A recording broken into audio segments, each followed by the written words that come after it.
Maniac Magee by Jerry Spinelli, Chapter 34. It was during the second night in the cabin that he heard the little voices.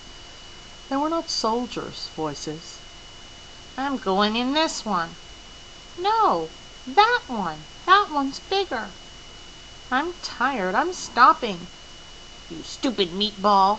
It's right there. Another 2 seconds. I'm staying. Great. You beef jerky, stay. I'm going to that one. Good night. Silence. Then, hold on. I'm coming. That was all. The ghostly soldiers returned, their haunted eyes seeking warmth, food, life. There was no morning, only daylight in the doorway. He pushed himself up, dragged himself outside into the blinding light. The saltines lay in the brown, frozen grass. The next cabin was nearby. January slipped an icy finger under his collar and down his back. He pulled the blanket tighter about himself, but it was too late. The finger had touched the last warm coal in his hearth, and his body, fanning the embers, shook itself violently.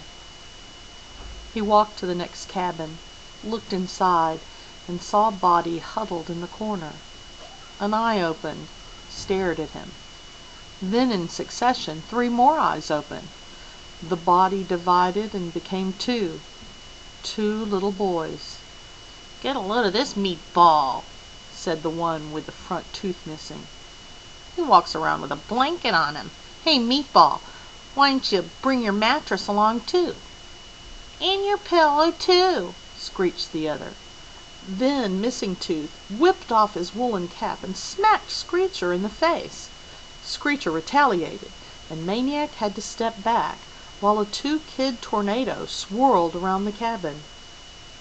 When they finished, they rolled onto their backs, shook their legs at the ceiling, and laughed as long as they had fought. The volume coming from Screecher was incredible, as though a microphone were embedded in his throat. Finally, Missing Tooth rediscovered the stranger standing in the doorway. Hey, meatball, you running away too? No, not really, Maniac replied. Well, we are, went Screecher. Where are you going? Maniac asked. The answer came back from both. Mexico! Maniac bit back a grin. When they stood, he saw they couldn't have been more than 4 feet tall or 8 years old. Well, he said, it's good and warm down there, but it's pretty far, you know. Yeah, we know, growled Missing Tooth. You think we're meatballs like you? He grabbed a supermarket bag in the corner, opened it. Look! It was filled with candy, cupcakes, pies, even a pack of butterscotch crimpets. Maniac's stomach rasped against itself. He remembered how thirsty he was. Where'd you get all this? We stole it! Screecher blurted. The other smacked him with his cap. Shut up, Piper, you stupid sausage. You don't go telling people you stole stuff. Piper returned the cap slap. You shut up, Russell. I didn't tell him where we stole it. This time, the fight was over in less than a minute, but it started up again when Maniac asked where they were from, and Piper said, 2 mills, and Russell said, shut up! He might be a cop, and bopped him good. When they settled down, they stared at him warily. Piper snickered. He ain't no cop. He's a kid. Yeah? Sneered Russell. That's how much you know. They got cops that look like kids. That's how they catch kids.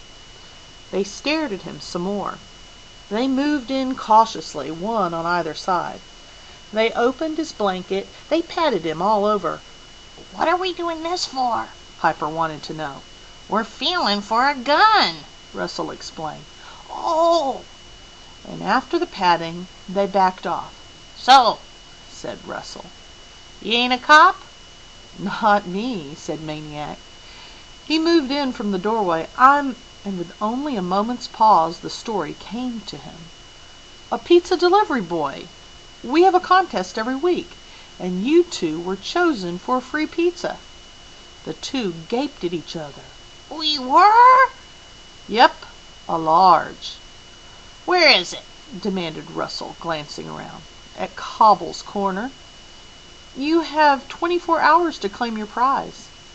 He waited while they bickered over what to do. Valley Forge was a good 5 or 6 miles from 2 mills. These kids might not have made it to Mexico, but they had come a long way and stayed out overnight, and someone, somewhere, must be worried sick about them.